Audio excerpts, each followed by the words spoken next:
господар України! Пам'ятай чужинець! Тут господар України! Пам'ятай чужинець! Тут господар України! Шановна громада,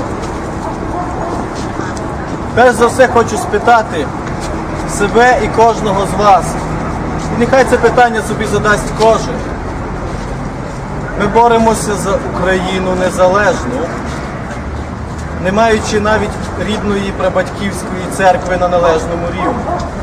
Наразі ми спостерігаємо тільки філії чужих церков на теренах нашої держави, які аж ніяк не моляться навіть за тих, чиї портрети ви зараз тримаєте в руках, які настановлюють людей, бо керує ними рука ФСБ, колишнього КГБ, для того, щоб ми втратили найосновніше своє коріння.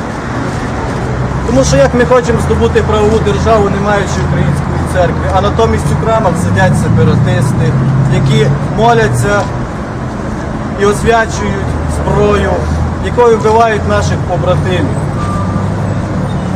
Багато говорити не буду, просто подумаємо кожен із нас.